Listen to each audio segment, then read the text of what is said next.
Well, you probably wouldn't watch this fantasy football video if we were talking about Dynasty, the soap opera, but instead we're talking Dynasty fantasy football. We're looking back at the 2019 quarterback draft class, and we're going to see who's got good value, great value, buy low value for Dynasty leaguers out there. Also, we're going to talk about some risers and fallers.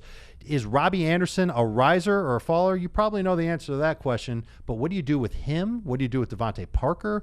Other players that aren't rookies from 2019 who could be impactful for your fantasy transactions in Dynasty leagues this season, plus emails. We get to it right now on Fantasy Football Today.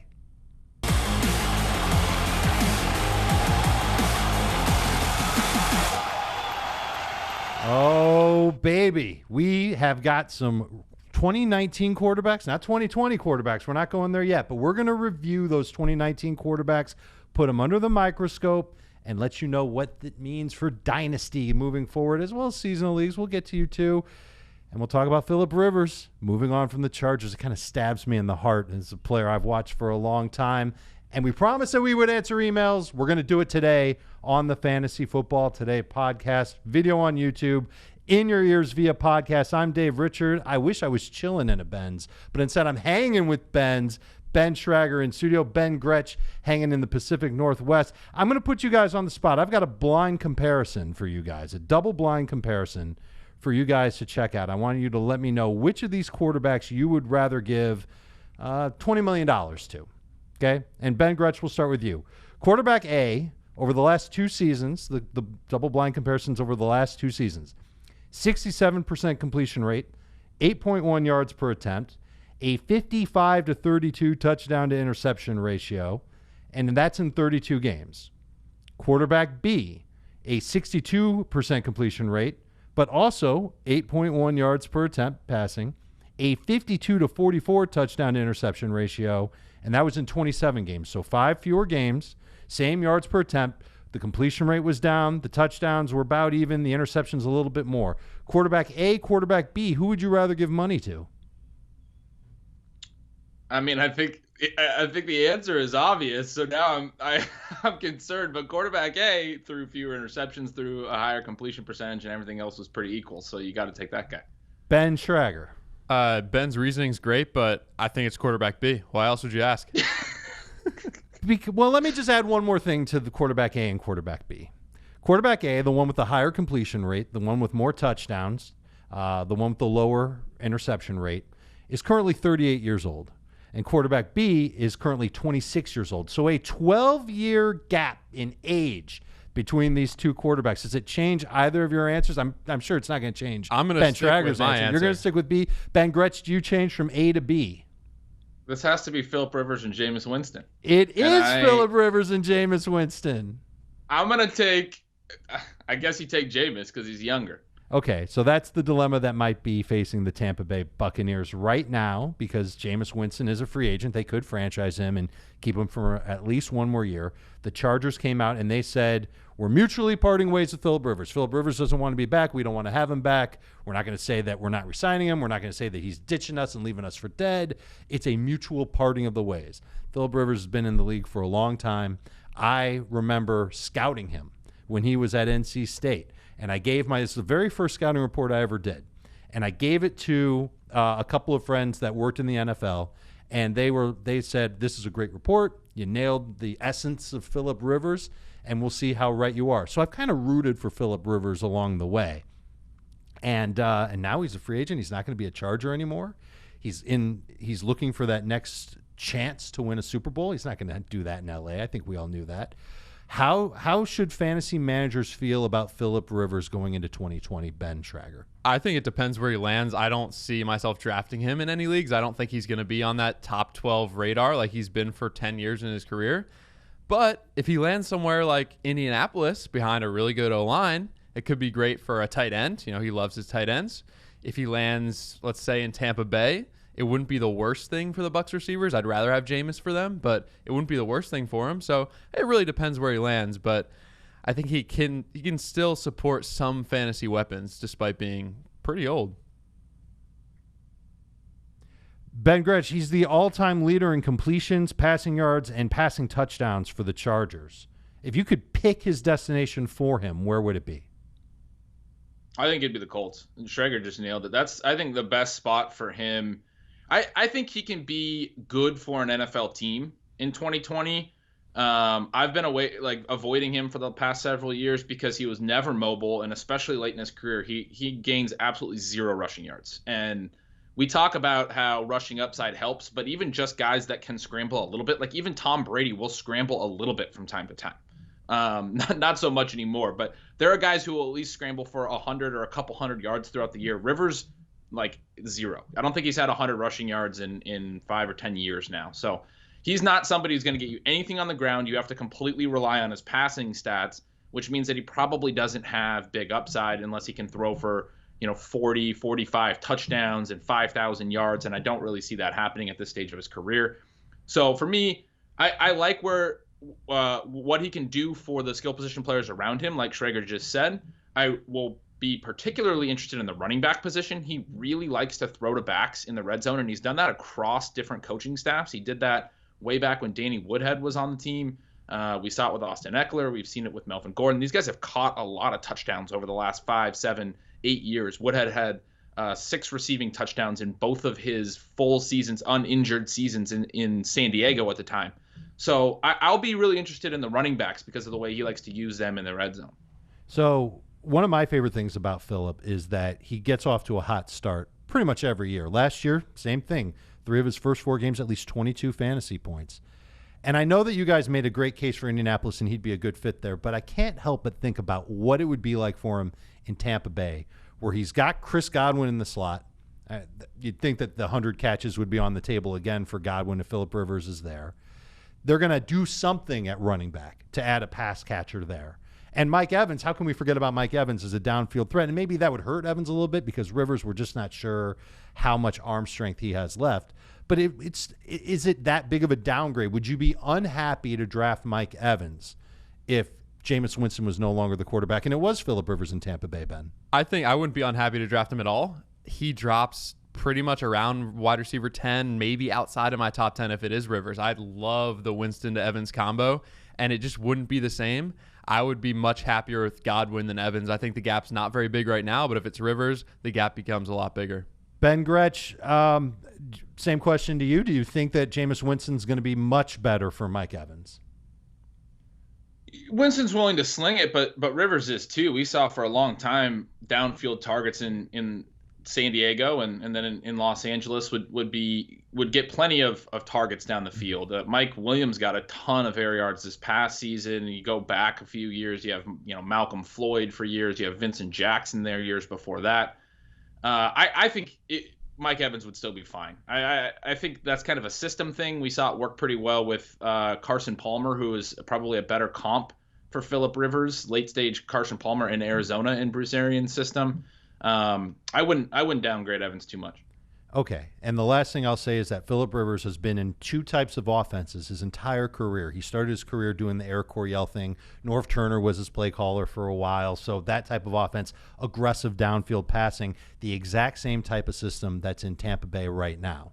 Whereas in Indianapolis, it's the West Coast. Rivers has never been in a West Coast offense, but I think that type of system would be good for him because he doesn't necessarily have that power arm that he used to have. So spreading the ball around, relying on his accuracy, relying on outsmarting defenses, I think that would actually work out for him. Rivers is an interesting guy to keep an eye on in fantasy play in 2020, at least as at best a late round pick, but more importantly, how he could impact the pass catchers on the team that he joins, and he will end up going somewhere. All right, in addition to rookie quarterback evaluations today, we're going to do Dynasty, Risers, and Fallers. So a little bit of a Dynasty intense podcast, but it doesn't mean we can't talk about how these players are going to be in 2020 as well.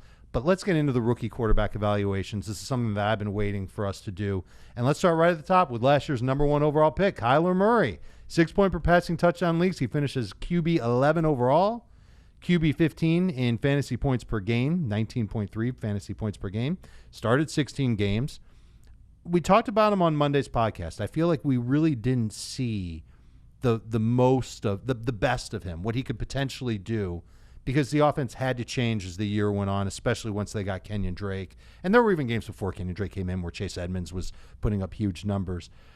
The question now for 2020 rankings, we already talked about this. He's at least top 10 for 2 of the 3 fantasy analysts on CBSSports.com. He's top 5. How early would you take Kyler Murray, both in a forget about the 2020 draft. Let's focus on Dynasty for a sec. Dynasty draft, brand new league. We're starting it up. Does he even get consideration with a top 30 pick? He's probably just outside the top 30. I think he's for sure a top 5 quarterback in Dynasty. And then spinning it towards 2020, I don't have him in my top 5, but he has that upside, and that's why you like him in Dynasty. He's young. He's got the upside with his legs, and he didn't rely on his legs to have success this year. He was still over 3,000 yards passing, so it's not something where he's just a running quarterback. So I like him in Dynasty, not a top 30 pick for me, though. Ben Gretsch? Yeah, I agree. There's not a lot of QBs I would take in the top 30 picks in Dynasty. I'm typically building around wide receivers and running backs. Obviously, QBs are going to have more longevity, but they're also more replaceable year over year. And so, he wouldn't really sniff the top 30 for me. But I do agree with Schrager that he'd be a top 5 Dynasty quarterback for me, absolutely. And if I could get him a little bit later, I would. The rushing upside was apparent, and to Schrager's point, he did throw decently. He threw for over 3,000 yards, but he didn't really hit any kind of upside with his passing offense. There's plenty of room for him to grow into this dual threat that could be an absolute fantasy monster. So I agree. I mean, he in 2020 redraft, I think I have him at QB6 right now. I've been debating him and Dak at QB5. I'll be on him next year. Who's your QB4, Ben? I have Wilson and Deshaun Watson at 3 and 4. Okay, so Wilson, Watson, Dak, or I think Kyler. Watson 3. Okay, yeah. So we all have him right around there. 7 of Kyler's first 11 games in the pros, at least 20 fantasy points. Just had a really cold finish, and it's a team that stalled in the red zone a ton. That's why Zane Gonzalez was a thing for fantasy, and I think I can answer these questions pretty easily. When you compare Kyler to Jameis, and we have already established that Jameis is 26 years old, or Kyler to Josh Allen, and Josh Allen's a pretty young quarterback in his own right, I think we'd take Kyler ahead of him in Dynasty for sure. In Dynasty, yes. I don't know about redraft, though. I have Jameis just higher than Kyler in redraft. I think we've seen a lot more from him. I think Kyler can take a next step, but he's going to have to take a next step to be better than Jameis. And I think we kind of know what we're getting with Jameis. He's going to throw the ball a lot. There's going to be a ton of yards. He has the weapons that Kyler really doesn't have right now. So I do like Jameis over Kyler this year. But long-term, Kyler for sure is my number 1 of that group. Both Josh Allen and Kyler Murray will be 23 years young when the 2020 season kicks off in September.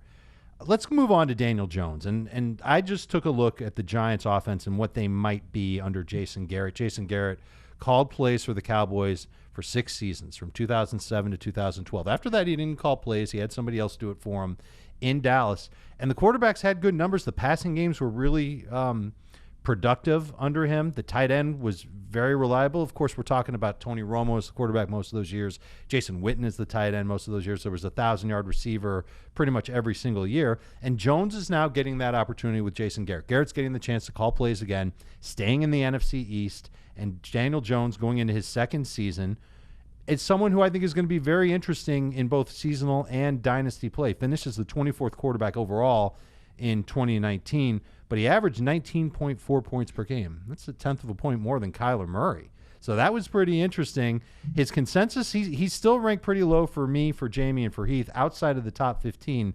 There is potential, but I'll start with this, and Ben Gretsch, here we go. What was the most promising thing that Daniel Jones showed you in 2019? And if you say it's his ability to not fumble, you're off the show right now. You can't come back on. Yeah, I mean, there's 2 answers, and I think the easy one is that he showed some mobility, which is kind of indisputable. He looked pretty good moving out of the pocket and running.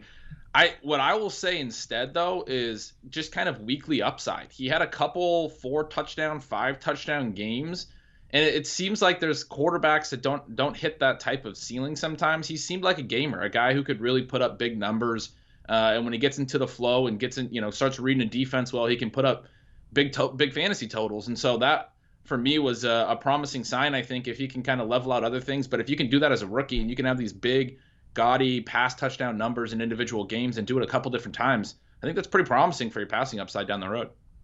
He had the same touchdown percentage rate and interception rate, and that's the percentage of passes they throws that ended up in a touchdown or an interception, as Jameis had in the past 2 years.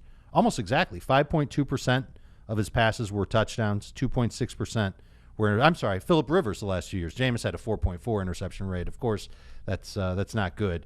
So he was kind of in line with what Phillip Rivers had been doing the last 2 years when it comes to how frequently he threw a touchdown or had an interception. I think there's upside here. I'm almost wondering if I have him ranked too low, but again, the quarterback position loaded with guys that do have some nice upside. I'm with you there. I do think you have him too low. I have him as quarterback 15, and I was thinking about moving him up even higher. He had 4 games over 35 points. That's the most by a rookie ever. And he just showed that weekly upside that Ben Gretch is talking about. And he has a ton of weapons, none of which were all healthy at the same time this year. And under Jason Garrett next year, I think he can take a legit next step. And I would not be surprised if he creeps into my top 12 quarterbacks by draft season. Garrett is basically a 60% pass play caller, and he also runs the Air Coryell offense. So it is going to be an aggressive downfield offense. And just as an aside, as I did the study, and I'll tweet the link out of just what Jason Garrett means to the Giants now that he's there. Great track record of receivers putting up numbers, and I thought about the receivers for the Giants, and Evan Ingram should certainly get his. But I think there's room for Darius Slayton to be the big play guy in this offense and not Sterling Shepard. And I hate to say that because Sterling is a good receiver. But Slayton has hit my radar as a breakout player in 2020 because of the tendencies that I've seen from Garrett and how wide receivers tend to do in his offense and what I think his game is and his skill set is. And I don't think there's any question that Daniel Jones can get the ball downfield. So I'm interested in Daniel Jones in terms of seasonal fantasy, maybe as a sleeper. And you're right, I probably have him too low. That'll be the first change that I make in my rankings since I actually put out the rankings is moving Daniel Jones up. But I got to admit that there's upside there. But what about in Dynasty? Someone's got him in every single Dynasty league. And Gretch, I'll throw it to you. Do you think that there's potential now? I don't know how low you can buy Daniel Jones for in Dynasty, but even if the price is, let's get crazy, a first-round pick in the 2020 draft, would it be worth it if you needed a quarterback with long-term potential in Dynasty leagues? I wouldn't pay that. And I'll pump the brakes just a little bit here. I agree with everything we're saying about the upside, and I obviously just said some positive things about him, but I do want to be a little careful because, some of those numbers we talked about with Jason Garrett, you mentioned Tony Romo was a quarterback. I think Romo gets a little bit of a bad rap in most casual fans' minds. I think he was a really, really good quarterback, and I don't think Daniel Jones has shown us enough that we can think that he's going to be anywhere really near that level yet as a passer. There's a lot left to figure out with Daniel Jones in my mind, and he does have a really good running back, and if they're able to establish, the ground game, that seems like what Dave Gettleman and the Giants want to do. So we'll see, but I don't think, if I'm looking at your rank of number 19 for 2020 or Ben talking about him potentially creeping into the top 12, I think I actually lean more towards where you have him lower in the teens. And I probably won't be seeing him as a top 12 quarterback or up in that range in 2020. And in Dynasty, he's not somebody that I'm going to be, trading a 2020 first for at all. Who would you rather have in Dynasty, Daniel Jones or Baker Mayfield? I'll go around the horn, starting with you, Ben. I would rather have Baker. I still feel very confident in him, and I blame most of what the Browns did wrong in 2019 on Freddie Kitchens.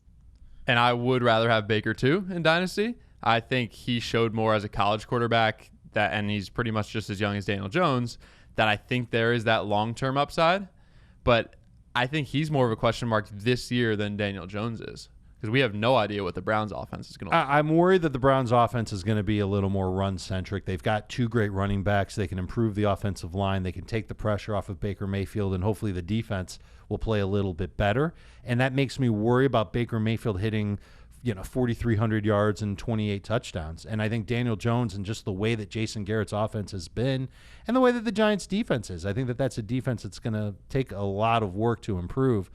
I think Daniel Jones will have to throw a lot, and I think Garrett will give him the confidence to go and throw a lot. So I think I like Jones better than Baker Mayfield in seasonal. But what about long-term? Dynasty, I might go with Daniel Jones there too because he's younger, and I mean we could be 18 to 24 months away from Baker Mayfield being labeled a bust. Now we can say the same thing about Daniel Jones. They're both on the same path to a fork in the road, where they're either going to have to have it click and they're good and people look at them as good fantasy quarterbacks and good NFL quarterbacks, or they're labeled a bust and those teams have to move on from them. So as long as they're on that same road, I think you have to look at them the same way. And I feel like Daniel Jones, just the rushing potential, I think that helps him in fantasy. And I think the fact that I almost feel like his coaching staff will give him a full pass for last year. Hey, you were a rookie. You were figuring things out. There were problems with the team. It's a new coaching staff. Whereas the new coaching staff coming into Cleveland will say, well, you're good, Baker Mayfield, and yeah, you've got Odell Beckham, and we're going to make use of those guys, but we also have two really good running backs in Nick Chubb and Kareem Hunt, and we've got to get them rolling. Yeah, I was just going to say, who had more turnovers? And I know Jones obviously didn't play the whole season, but 18 fumbles and 12 interceptions for Jones. And we know Baker had a really bad season, and he had 21 interceptions, only fumbled 6 times. So 27 to 30 potential turnovers for Daniel Jones. I don't know who recovered all those fumbles, but Baker actually had in a season that we're viewing as a really down season, and he had a ton of interceptions. Actually had fewer, I guess, turnover-worthy plays, if you count all fumbles as turnover-worthy plays, than Jones did in a partial season.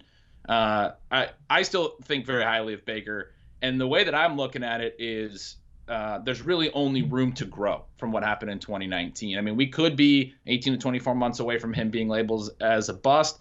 I was so down on that Kitchens offense all throughout the year. I went back when I was writing my Stealing Signals recap and was looking at some of the stuff I said early in the year. And even by week 3, I was just ripping in to Kitchens. I mean, it was that early, and it was clear to everyone. I was referencing the Twitter comments and outside observers. It's clear to everyone right away in September that things were not right with this coaching staff and the way that this team was running. And if you hear some of the quotes from the players and the rest of the coaches, Todd Monken had some quotes. These guys quit on their season. So for me, it's all upside for Baker going forward. Daniel Jones played well, and it's promising, but those turnovers and things, I think he's the one that's more of the risk going forward to potentially even get benched if he keeps turning the ball over as much as he was this past year. I'm not sure he would get benched, and I'm not sure Baker would get benched either, no matter how bad they play in 2020. We don't know who their backups are for sure going to be at this point, but I think they're both going to be given a lot of leash by both of their coaching staffs, both of them with new coaches. We'll see what happens, but to me, they're both kind of the same. I feel like Jones maybe has a little bit more upside, so I am going to rank Daniel Jones ahead of Baker Mayfield. A quarterback who I will not rank ahead of both of those guys, but Heath Cummings might, is Gardner Minshew, who in 2019 finished just as the quarterback 23 overall, but he averaged 18.4 fantasy points per game. That's pretty good for a guy who was a day 3 pick. He played in 14 games. He started 12 of them. He is ranked outside of the top 15 for all of us, even Heath Cummings. Heath, who is a huge Gardner Minshew fan, has him ranked 17th. I think drafting him in a 1 QB league is a little bit too much in a seasonal format. But what about Dynasty? It's a Dynasty startup, and you're in your last 3 or 4 rounds. And if he's there, do you take the chance on him knowing that there's not even a guarantee that he's going to be the starting quarterback for the Jaguars? If your bench is really, really big, and right now, you're looking at your quarterback might be someone like Phillip Rivers or Tom Brady, who may just have 1 or 2 years left, I'll take Minshew in that last couple spots, but I don't know that he's going to be a starter this year. I don't know if Minshew will ever necessarily start a full season again.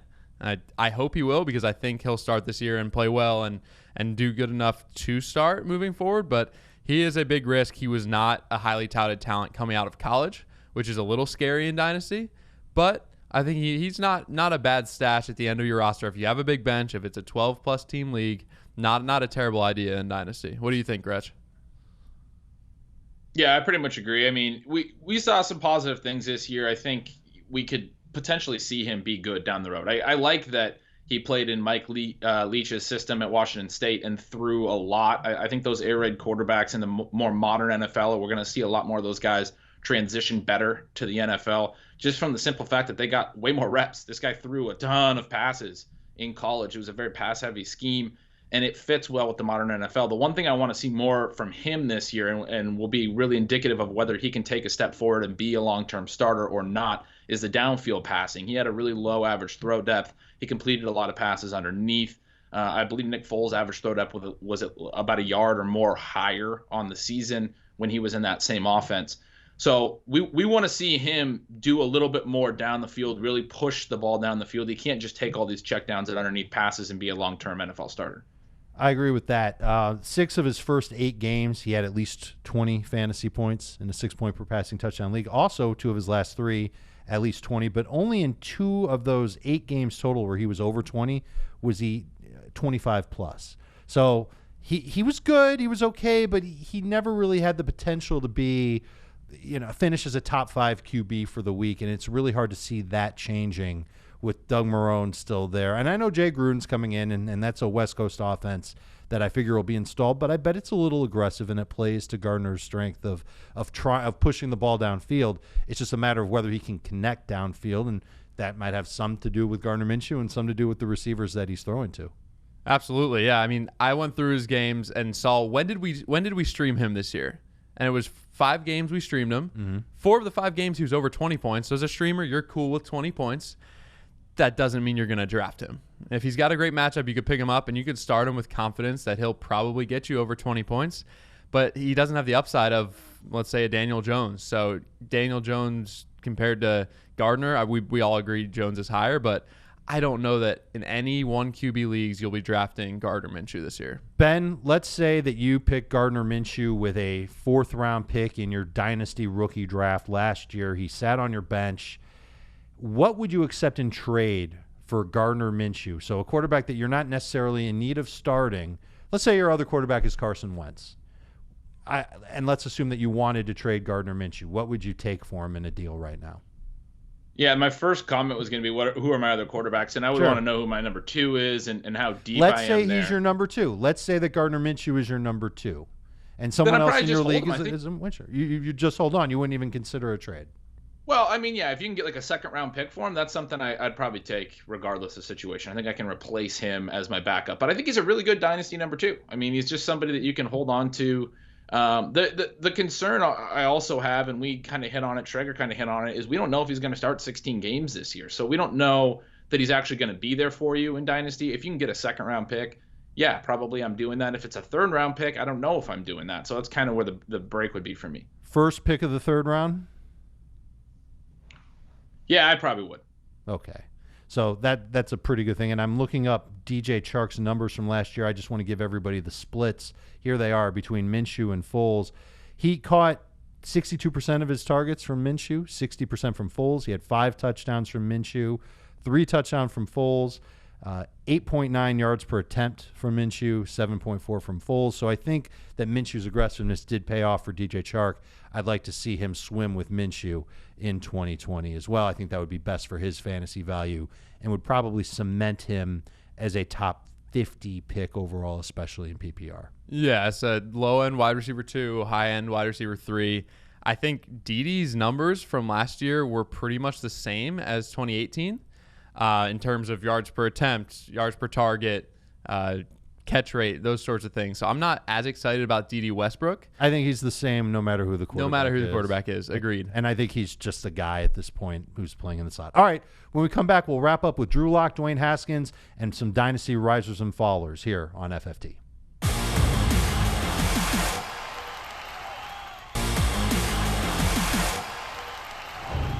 For the last 5 games of the 2019 season, Drew Lock started for the Denver Broncos. In 4 of the 5 games, he completed 60% of his passes. In 3 of the 5, it was 64%.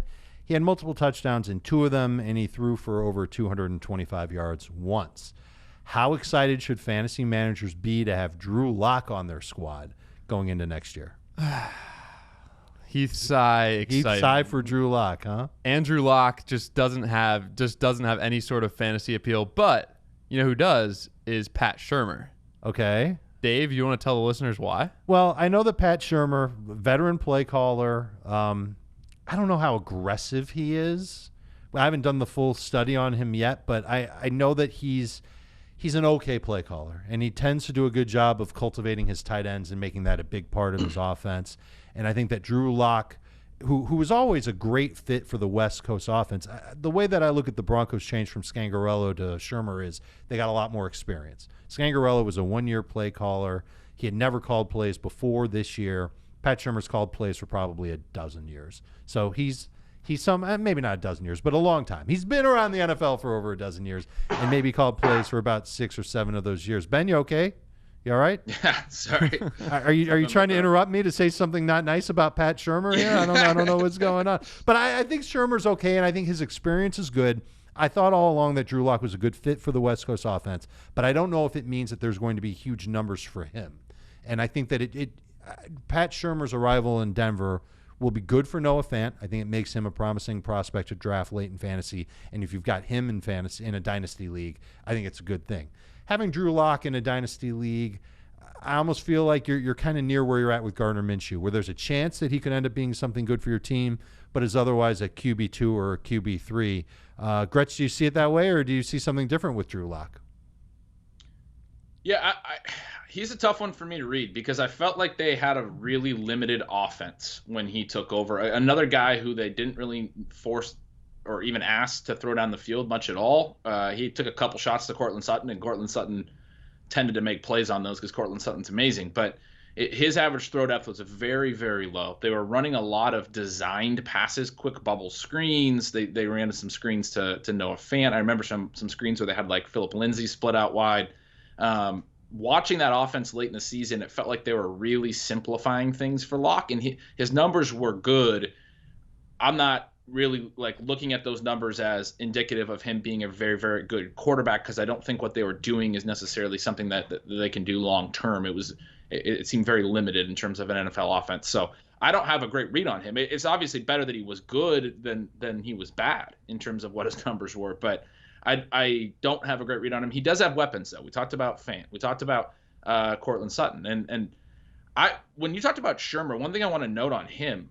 Back when he was head coach of the Cleveland Browns, Trent Richardson, of all guys, was a top 12 running back. He used him heavily. When he was a coordinator with the Vikings, that's when Dalvin Cook really kind of broke out. Obviously, Saquon was always going to be an every down back, but I'm really interested to see what he does with the backs because, the Broncos have been splitting Phillip Lindsay and Royce Freeman over the last several years, but Shurmur has always seemed to kind of like one lead back.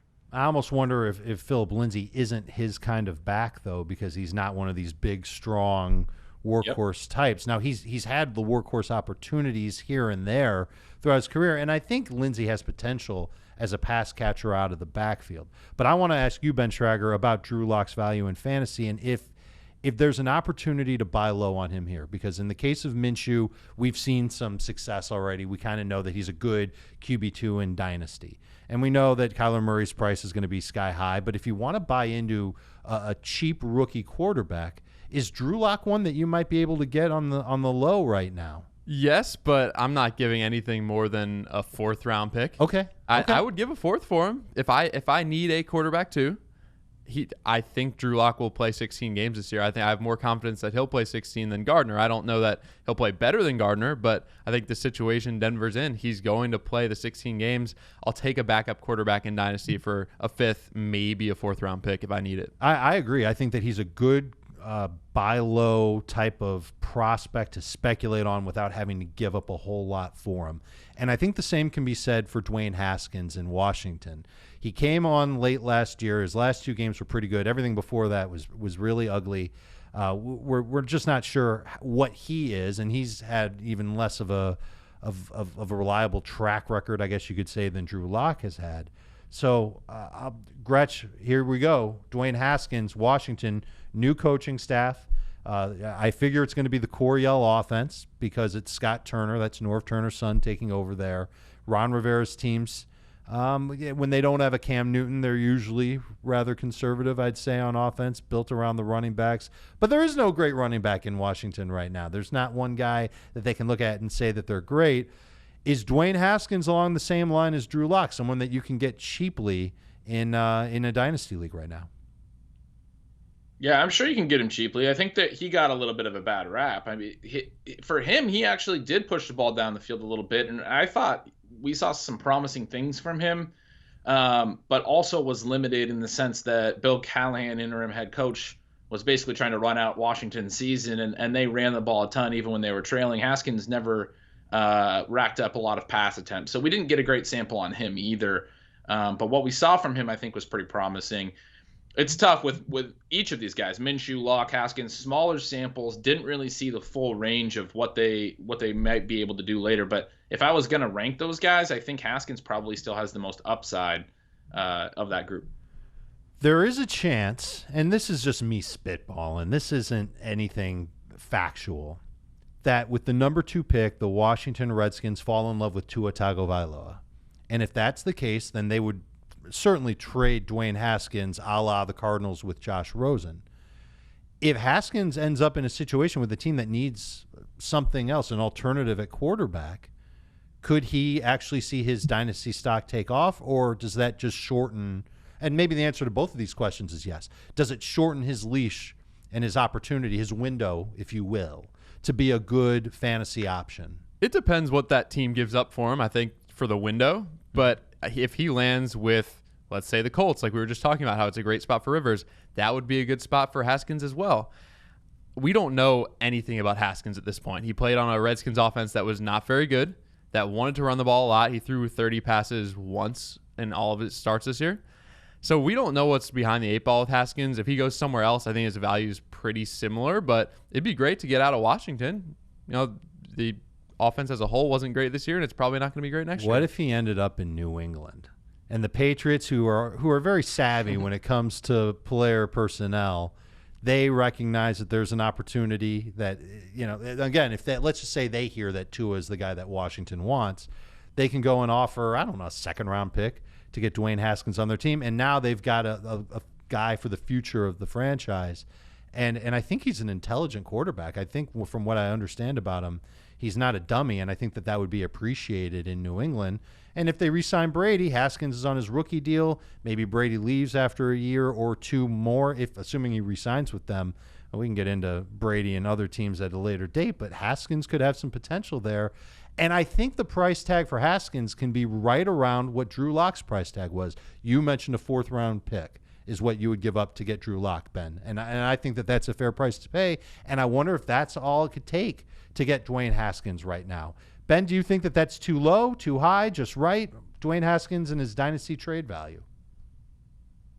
It's probably fair. I would take. I mentioned I would take Haskins over Minshew, so a later third I would probably also I would take Haskins over. You know, it kind of depends on the league too. If so, you know, obviously single quarterback league, you're going to be looking at Burrow and Tua as probably 2nd-round picks. So if those guys do slip to the 3rd, you know, you might want to hold and make a decision on draft day because you might be able to draft those guys. So it depends. I would take those rookies over these guys, and I just think there's more long-term upside with both of those rookie quarterbacks. But if assuming those guys are off the board, I don't really see any reason I wouldn't give up a later third to acquire Haskins if I needed a backup quarterback. And the worst case scenario, he's still the starter in Washington. And I know that's not exactly exciting, but then again, late last season with Terry McLaurin, they started to connect. He had multiple touchdowns in his last 2 games. Maybe they open it up a little bit more than they did last season. To your point, Schrager, about how Bill Callahan or Gretsch, one of you two, Bens, I get you confused, had an idea of just running the ball a little bit more. So I think that that's something that could help Haskins, and I think the value right now in Dynasty, I think it's ripe for the picking for him because he does have at least a short-term future in the NFL that's probably a little bit better than Drew Lock's, if not right on the same side.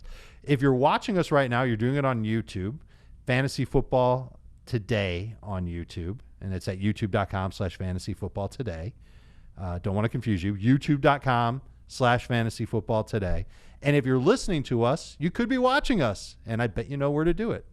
youtube.com/fantasyfootballtoday. All one word. You can get fantasy analysis there as well as in your ears, however you want to get the job done. Or you could be kind of weird and do both, and we wouldn't be opposed to that. Thank you very much for listening and for watching. Let's keep the Dynasty talk going with risers and fallers. Let's start with some quarterbacks. So here's how this broke down.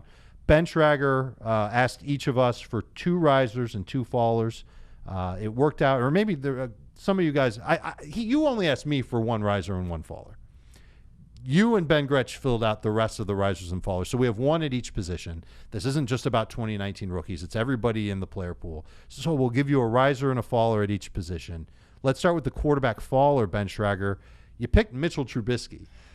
kind of the most obvious dynasty faller at quarterback I think that there was last year. So could he be in that same category as Drew Lock and Dwayne Haskins as a quarterback that you can acquire super duper cheap right now in a dynasty league? Unfortunately, yes. That would be the price tag I would give for him. I have just as much interest in Trubisky as I do those guys at this point. He was one of my favorite breakout candidates last year in terms of his rushing ability. He was running a lot. He had an awesome rushing production in 2018. He actually ran this year a little bit. He was top 15 in rushing, but still wasn't a top 24 quarterback. That's how bad he was with his arm. He had a shoulder injury. It wasn't his throwing arm, so I don't think that really affected his throwing. I think he regressed tremendously this year. I don't want him, and that's why I would do just as much as the fourth-round pick I'd give for a Lock or a Haskins. I think it would have to be even lower than that. You're almost certain that the Bears are going to add another quarterback somehow, some way. Free agency, the draft, maybe both. Haskins in Chicago could be a move if Washington, again, moves on from him and goes with Tua. The Bears might pony up for him, and who knows what they would do with Trubisky. I think Trubisky right now, you can almost get him for a bench player, maybe a fifth-round pick in a dynasty league. You can get him super cheap. I just don't know what the upside really is with him. He would have to start to earn his rushing role back in Chicago. That offensive line would have to do a bang-up job protecting him, and all the receivers would have to really step up, not just Allen Robinson and toward the end of the year, Anthony Miller. Ben Gretsch, you were assigned a quarterback riser. Who did you go with in Dynasty?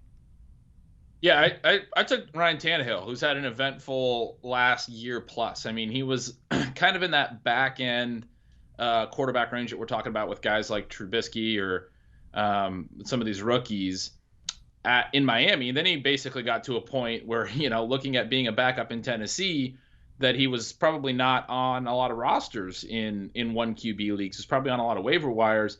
And now I think he's jumped back up into that, QB 12, QB 15 range, not QB 12, probably QB 15 range, but in that big glob of quarterbacks that are certainly viable in dynasty leagues, and somebody that looks like you can probably hold for a while because he's probably going to get signed to a long-term contract. The problem and the concern here is going to be their pass attempts, right? This is not a really pass-heavy offense. They got by on a lot of really good efficiency in the second half of the season. They were great in the red zone. They were great as an offense overall in the red zone at converting touchdowns, just historical rate, and not settling for field goals down the stretch. So Tannehill, little concerned about his pass attempts going forward. He's kind of an interesting guy in that sense, but I love A.J. Brown. Think he's a legit wide receiver 1. I think Corey Davis makes a lot more sense as a wide receiver 2. Probably never going to live up to that 5th overall draft status that he had, but I think he's a viable wide receiver 2. You still have Adam Humphries in the slot. You have Delaney Walker and Jonnu Smith, who I really like and think is somebody that I'll be buying in dynasty leagues this offseason as a potential future tight end. So this is a team that has a lot of weapons around him, whether Derrick Henry's back or not, and we don't really know where Derrick Henry's going to be. I think of him a lot like Kirk Cousins now in Minnesota, where I don't really see the big difference. He has good weapons around him. It's a run-heavy offense, though, but very viable if you're, not on the really high upside quarterbacks in your dynasty team. He had 9 of 10 games with 21 fantasy points or more to finish the season, and 5 with 25 plus. It was really unreal how he came on last year. And I do wonder if this is a good time to sell high on Tannehill, especially if you've got a good number 1 quarterback and you can acquire another quarterback to be your backup to your QB. Say I've got Mahomes and Tannehill. Ryan Tannehill's never starting for my dynasty league team, but I could trade Tannehill, and I think I could get more in Tannehill than I could for pretty much any of the other rookie quarterbacks that we talked about, not named Kyler. Agreed, but the question for you, Dave, is would you rather sell him now before we know what he's going to be in 2020? Or would you wait until the Titans, re-sign him, give him a franchise tag, he leaves the Titans? Do you think he has more value now, or if he's with the Titans guaranteed? If you put a second-round pick on the table for me in a dynasty league, you're taking it? I'm taking it for Ryan Tannehill right now because I love what I saw from him last year. I'm not convinced that he can be that guy again over a 16-game pace. Can he average 21.5 fantasy points again over 16 games? Even you're shaking your head. No, you're not sure if he can do it. Ben Gretsch, yes or no? Can he do it? 21.5 fantasy points per game next year, Ryan Tannehill? I mean, probably not. And I agree with you completely. If you have Patrick Mahomes, you trade him. I think he's a great fan. Not even necessarily great, but on a lot of my dynasty teams, I'm wide receiver, running back heavy. I don't really target the high end quarterbacks. They're just too pricey and it's too replaceable of a position. And this is an example of a guy who is the reason that this is a replaceable position, right? But if I don't have a legit starter, I probably want. I feel comfortable with Tannehill being that. If I have Patrick Mahomes, yes, I'm trading Ryan Tannehill for a second in a heartbeat. But what about if you've got Tom Brady? You just have an older quarterback. And, Mahomes certainly doesn't qualify, but one of the older guys around the league who had been your quarterback in your dynasty league, Tannehill would give you at least another option in case that older quarterback starts to fall off. So I see him as a quarterback riser too, but I also think he's someone that you try and sell high on and get what you can. Running back riser, you told me to come up with a running back riser from the 2019 season, and the first name that came to my mind was Kenyon Drake. And when Drake was in Miami, he never quite got the opportunities that we all wanted him to get, and then he got him in I think like half his games in Arizona, maybe even a little bit more if you're talking about just 15 touches. And his value certainly went up, and now I think in seasonal and dynasty leagues, we look at Kenyon Drake as an RB2, just someone who can be a reliable starter for your team, who has crazy high upside, playing in a good offense. We're already writing off David Johnson coming back to Arizona and being a big factor. If he's there, it's because he's making too much money. The Cardinals couldn't move him. They didn't want to cut him, and they'll find a way to use him. But Kenyon Drake is still going to be their guy. And I think Kenyon Drake would fetch you a decent amount in a dynasty league if you did want to trade him, but I don't think you should. I think he's a good starter for your fantasy team moving forward. And what do you make of his target share last year? He averaged 8 targets a game. Do you think he can keep that up if the Cardinals keep David Johnson? If Chase Edmonds is still in the mix, can he still get that 6 to 8 targets a game? I think if he's going to be their lead guy, I think, and in that offense, I think 6 to 8 targets is not out of the realm of possibility. And I think that he's already a decent value in a non-PPR league, but it makes him more attractive in a full PPR league. And Ben, I know you're always worried about the offenses with rushing quarterbacks and their running backs having not as many opportunities to catch passes. Do you think Kenyon Drake can keep up the catching passes if Kyler Murray starts to run even more than he did this year? Yeah, I mean, that's the right concern. It's the right question to ask. I think it is interesting in this offense, particularly because it's not like Baltimore where they're not throwing all that much, right? And so the amount of times that Lamar scrambles is really going to cut into the potential dump-offs. In Arizona, I think they're going to throw plenty. They're not going to be a run-first team. Yes, Kyler's going to scramble, and that's going to limit the dump-offs, but it might just bring it back from the potential for 8 targets a game to 5 or 6. I still think there'll be plenty of pass attempts overall, and Drake is a good pass catcher. He was a very good pass catcher at Alabama. That was kind of his prospect profile. The fact that he was so efficient as a runner this year speaks very well as well. So I agree with Dave. I think he's definitely on the way up, and their offense was way more functional with him than it was with David Johnson. They have to be planning on him being their lead back next year. And I think it hurts Kenyon Drake. It doesn't hurt Kenyon Drake. I think it hurts fantasy managers who might have been trying to target Kenyon Drake in their dynasty leagues, because now he's just got this huge opportunity to keep doing what he's doing. He's going to have a lofty price tag, but his teammate David Johnson will not. And a year ago this time, think about what you would have given up in trade for David Johnson. A year ago, 2 firsts. You'd probably have to give up a really good player and a good draft pick to get David Johnson at minimum. And I'm talking a really good player along with the draft pick. Now, what would you give up for David Johnson, knowing that his future is uncertain and he's 28 years old? Let's set the over-under as a 3rd-round pick, which we talked about for Minshew and some of the other quarterbacks that are out there. Would you pay more or less than a 3rd-round pick to get David Johnson onto your roster? I think it's a good line. I would pay a low 3rd-round pick just as a flyer for David Johnson. Maybe he goes to Tampa Bay, but I wouldn't give more than that, because if he doesn't go to Tampa Bay, which is like the one place we want him to go, I don't see him being productive in the near future. I would give up a 2nd. I would go higher than a 3rd to get David Johnson, because I do think in the short term there is potential. I do think he ends up going on somebody else's team and gets a chance to be at least a part-time back, if not a 60% of the way type of a running back, but not necessarily the workhorse guy that we saw him at in Arizona. Ben Gretsch, 3rd-round pick, too rich, too cheap. Where are you at with David Johnson? This was your running back faller. Yeah, I would probably pay a little bit more as well. We know that he has massive upside, but there are important considerations. He was a really old rookie way back in 2015. He was 24 years old, which means because of the lost season with the elbow injury, he's now 28.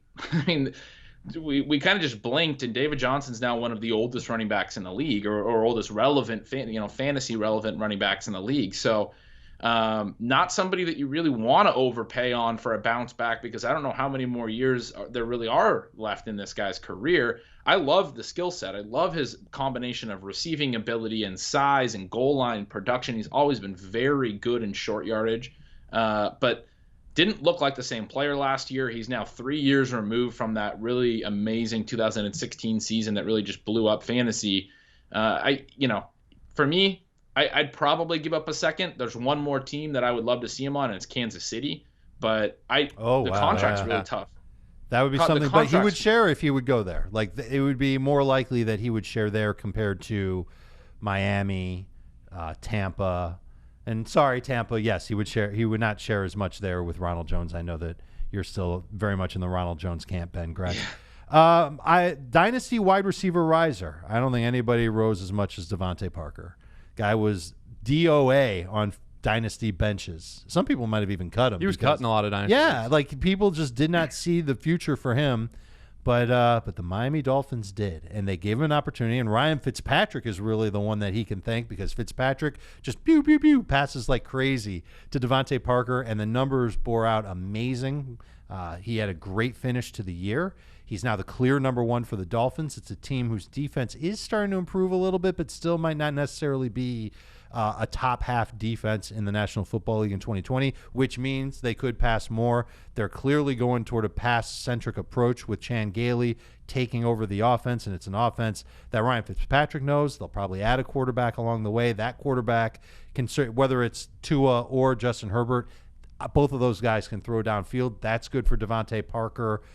I think his value, he's not quite, he's nowhere close to being the elite fantasy receiver range in Dynasty. And I don't even think he's on the second tier.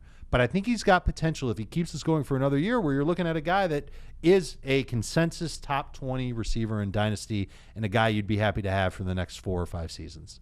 Totally agreed. I think it's tough to have him in your top 15 for either seasonal this year or Dynasty, because what he's shown is pretty much half of a good season in his whole career, maybe a little more.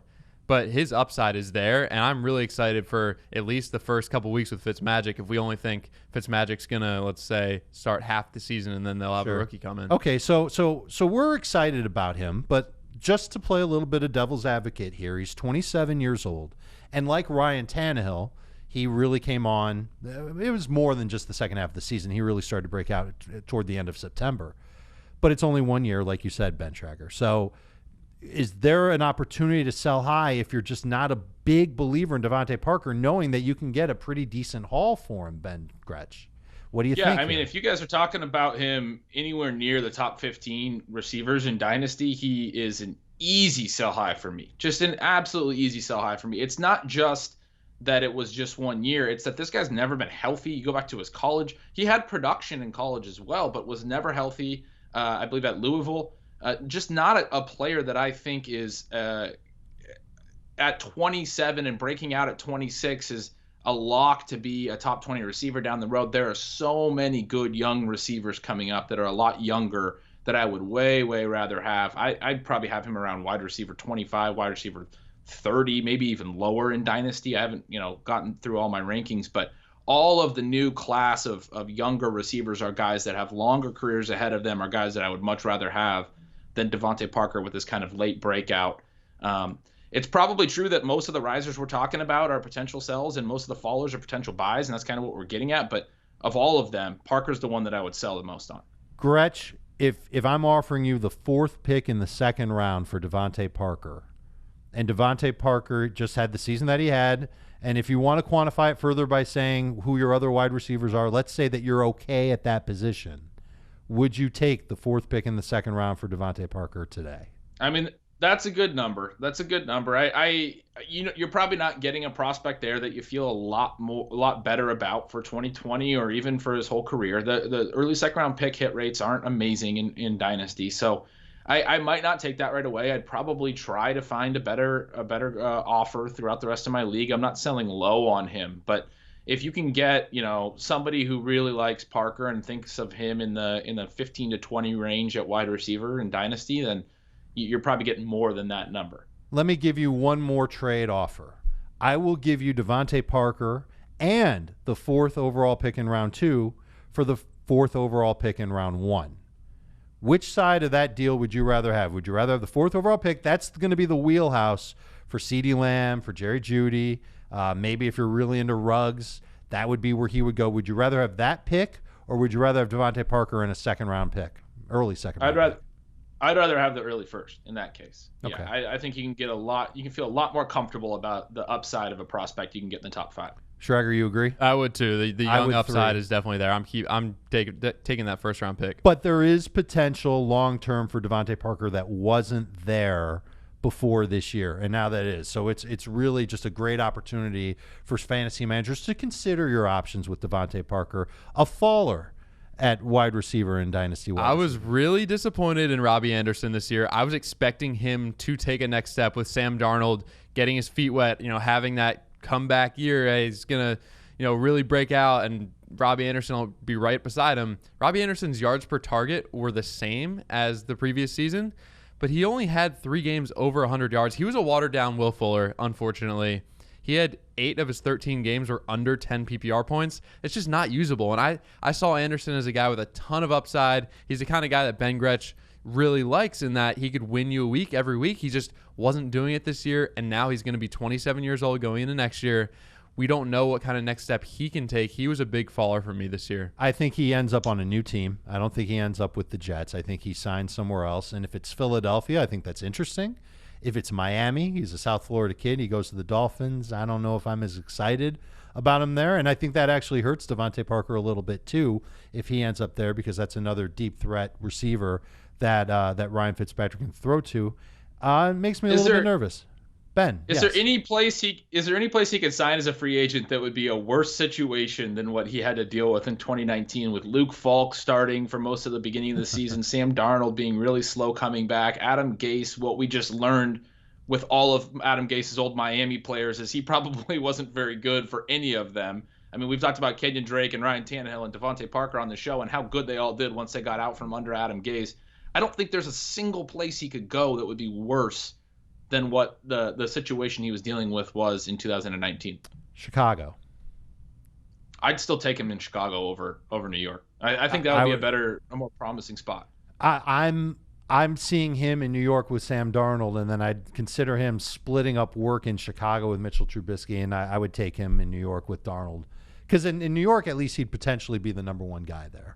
I don't think New York would go and add another big-time wide receiver and re-sign Robbie Anderson. So that it's splitting hairs. I think Robbie Anderson's value is definitely fading. Don't see a big market for him. So is he a buy low type of guy? If you need wide receiver depth, I've got a dynasty team that needs wide receiver depth. If I can give up something really cheap to get Robbie Anderson, I would probably do it. But it's a rare case. Yeah, it's really a rare case for me to consider it, and I'm the wheels are turning in my head about what I could give up for Robbie Anderson in the dynasty league that I'm in. All right, we promised emails. Let's get to them. And the first email that we've got from Tim actually continues the dynasty talk. Here's the email. A friend asked me if I would like to join a dynasty league. I would only know a couple of guys in the league. The league is already established. I would be taking over a team. They are upfront about it, and they said the team is not good. He's never done a dynasty league before, and he doesn't know how long it would take him to be competitive. Again, should he consider the team, and what are some things what's some advice that we can give him, maybe some suggestions in general when you take over a bad team in a dynasty league? I think first you want to see what this team looks like before deciding to join the league, because if it's complete trash, which it could be, it may not even be worth joining this league with 3 people that you know. But when you take this over, you're going to have to do a really good job with the draft this year. And you also have to think you're not going to win this year and you're probably not going to win next year. So you need to use that to your advantage. He added in the email, Ben, that he would not have to pay for a couple of years. Now, that's something that we don't hear about a lot when people join dynasty leagues. When people join, they still have to pay something. And I've heard about discounted rates when you join a league and you take over a bad team. I've heard of inflated rates when you join a dynasty league and you take over a good team. But here he is saying that he wouldn't have to pay for this team for a couple of years, which means he could be a jerk and run the team for a couple of years. And if it doesn't work out, he says, yeah, I'm not doing this anymore. And he gets away without actually having to invest any of his own money in the team. So if you were to inherit a bad team and you didn't have to pay anything, I think you'd have to pay something. I think the commissioner should charge something just to make you have some skin in the game. But I think as long as that price is cheap, it's almost worth it to run a bad dynasty team and see what you can do with it over the next season or two. Yeah, I mean, there's two things here. When I started Dynasty several years ago, I started with orphans that were similar, like this, that you take over. And I didn't really enjoy that as much as when I did get around to doing my own startup and having a team that I was more invested in. I picked the players. Having said that, if you want to get in this league because you know the people and you feel comfortable with it, it does seem like a pretty good low risk, type of league to get into. The advice I would give is immediately you just trade off all assets that have any kind of current value, because you're not gonna win. You're not gonna win in the short term, and you need to stack up on picks, future picks. Competitive teams are far more likely to give up 2021 picks right now than they are going to be to give up 2020 picks. Start stacking up 2020 first round picks. I've seen people in leagues in these types of rebuilds end up with 5-6 first round picks in a future draft. Yeah, you're going to have to be bad in 2020, but you'll be able to load up on a lot of rookies in next year's draft and potentially really turn this team around in a couple of years or 3 years. So you have to go really, really firm and hard to that side of things and just trade away anything that is, not nailed down and is even like if you take over a bad team that has Christian McCaffrey, you trade away Christian McCaffrey right away and you get as many additional future assets as you can because he has value, right? And there's so much value you can get out of a trade like that. So that's how I would start a rebuild. It's just really go firm. It's like the whole tank, the process, like the Philadelphia 76ers and in the NBA. That's what you do in these dynasty leagues. You kind of have to, but again, like Schrager said, it's going to be a couple years before you're competitive. I almost wonder if it's worth floating the idea of, and this is for Tim's case, Tim won't have to pay for a couple of years, but what if he paid a third of whatever the fee is for this year and half next year, and he got some compensatory picks, including the first overall pick, and he negotiates something with the rest of the league where he's saying, okay, look, I'm going to put some money up so you guys don't have just, a dead money. That's a different term for dead money than you would in poker, but a zero in the finances of the league, but you give me a better chance to accelerate my team now. This year would be a great year to do it, and next year would be a great year to do it with all the prospects that are coming into the NFL, and I think it might help you make your team better sooner. So float that idea of offering to pay a little bit so that you can rebuild the team sooner, but it comes with getting the first overall pick maybe in every round. And that might be maybe some people in the league are going to go, oh, no way, I'm not going to do that. But would they rather have some extra money in the pot to win and to have a team have a chance to be a little bit more competitive? Or do they rather they just want that team to be bad and have one less team paying money? I don't know. I guess that comes on an owner-to-owner basis or manager-to-manager basis in a fantasy league. Next email is from Jerry. Hey, Warwick, TJ, Michael, and Jamal. Those are Falcons running backs, alumnus. You guys seem really low on Devontae Freeman. And I know a lot can change with free agency and the draft, but if things stay the same, I think he's a bona fide sleeper. Down year in 2019, but he was coming off of an ACL, just like Dalvin Cook was in 2018. He only scored 2 rushing touchdowns. That's bound to regress back to the mean. It's a very good offense. The guys behind him proved to be terrible. I know veterans aren't sexy, but why can't Freeman's 2020 be a poor man's Dalvin Cook in 2019? It can be a poor man's Dalvin Cook, and he's catching the ball a lot. He saw the second most targets of his whole career this year. Like you mentioned, touchdowns were down on the ground. So he can bounce back. I don't think that makes him a top 20 running back this year, but he has the upside, and he's catching the ball a lot. Over 50% of his fantasy points this year came from receptions, receiving yards, and receiving touchdowns. So there's the upside there. He's going to be involved in the pass game, and they don't really have anyone to run the ball behind him. But Dave, we watched every Sunday game together, and we talked about it every time. He did not look the same running the football. He rarely accelerated. What'd you say, Ben Gretsch? I couldn't hear you. I said he's dust. Yeah, he's dust. Wow. He's 28, and he hasn't looked explosive for years. Reading this made me realize that I have not thought enough about Atlanta as a great landing spot for a running back, because whether they draft one, they got to add somebody this year. They lost Tevin Coleman last year, and they had nobody this year, but they kept going back to Freeman. Freeman was not. He was a good pass catcher. He's always been a pretty good pass catcher. No, I'm not buying him as a guy with latent upside. I think his career is very much on the downswing. He may have had the second most targets and catches of his career in 2019. He also averaged 13.1 attempts per game. That's his fourth lowest, and absolutely his lowest in seasons where he had more than 2 starts. So I don't think that he's somebody that's on the upswing at all. I agree with you guys. I'm a little nervous on him. From Frank, does it change your draft strategy much if your league has 2 flex spots instead of 1 or none in a 10-team PPR? Yeah. Wait even longer on quarterback. You need to get as many weapons as possible, as many skill guys as possible. Keep waiting on a quarterback in that kind of league. I wouldn't touch a quarterback unless you get a really good value. I would try to touch one after the 8th round because you know you're going to need an extra skill position guy. If it's a 2 running back, 2 receiver, 2 flex league, and there's no tight ends that you necessarily have to start, I think that changes it just a little bit, not a lot. It really comes down to how badly you want to have one of those good quarterbacks. That's a topic that we'll talk about all offseason and preseason long. But really, it's just to me, you're just changing one of your bench spots into a flex spot.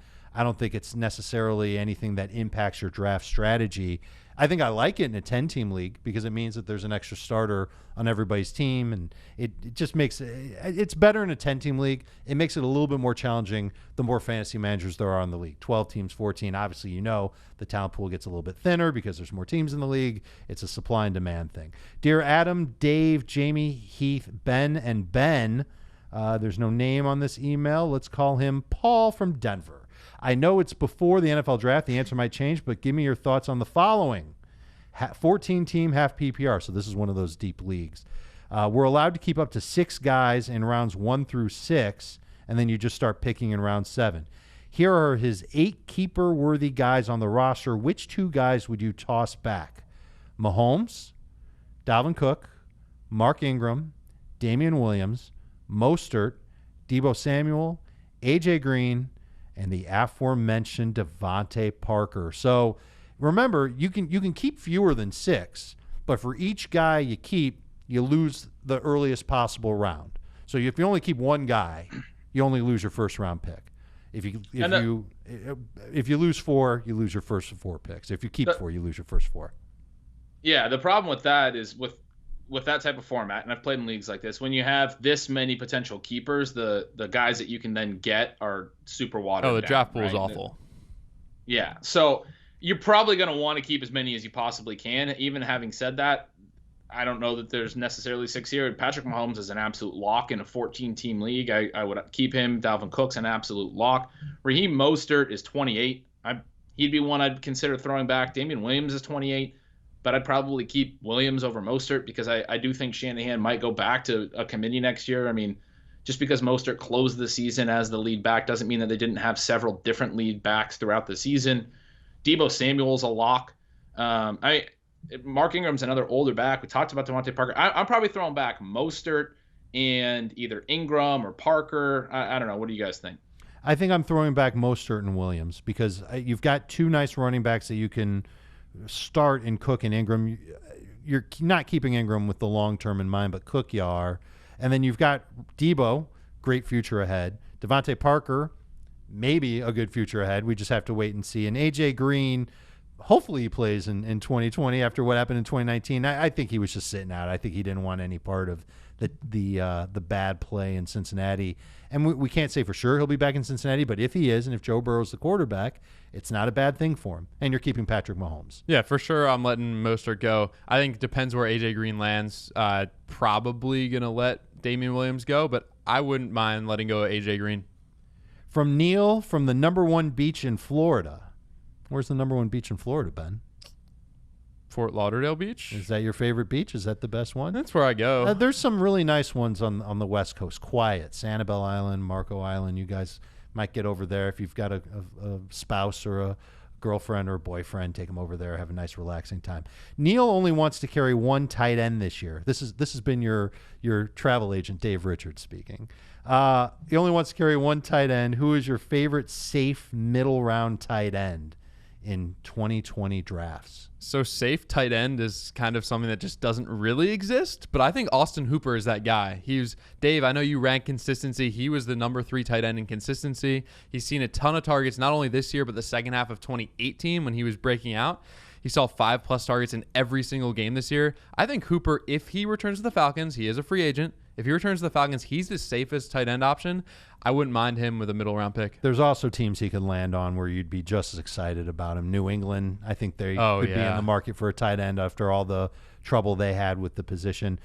But do you define the middle rounds as late round 5, early round 6? Because that's where I think Hooper's going to go in PPR. Exactly. 5 to 7, I would say, is middle round. And it'd be a little bit different in non-PPR. Could be a little bit later than that. Ben Gretsch, do you agree?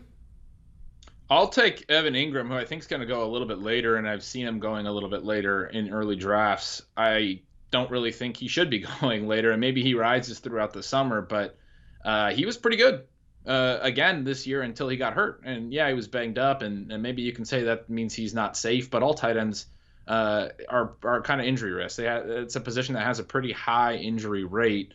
But we know he'll get targets if he's active. He's been a very good receiving tight end who's generated targets when he plays. I think he probably will rise over the summer as people kind of realize that it was just that he was banged up last year. He'd be the safest bet for me to get really solid targets in the middle rounds. I'm worried about calling Evan Ingram safe because we know that there's the injury track record with him, but there is a lot of upside, and he's probably going to end up going right after Austin Hooper this year. So if you miss on Hooper and you don't have that safe tight end, you've got somebody that's almost the exact opposite of that. Not exactly safe, but certainly huge upside, risk-reward potential with Evan Ingram in that offense with Jason Garrett. Later on this week, we'll be back with another podcast. I'll give you some nice, modest price family vacation destinations, and we'll also help you dominate your fantasy leagues. Let's answer some more emails as we get into the week. So keep sending in those emails, fantasyfootball@cbsi.com, maybe some tweets along the way as well. Hashtag AskFFT. Hashtag SFFT. We haven't used that in a long time. Let's get it going. Guys, I appreciate all the help and the Dynasty talk. We're going to keep that going as the offseason rolls on as well. For Ben Gretsch, Ben Schrager, I'm Ben Richard. Thanks for coming out. Want more of the Fantasy Football Today podcast and nonstop year-round fantasy advice? It's simple. Hit the subscribe button and hang with us all throughout the year.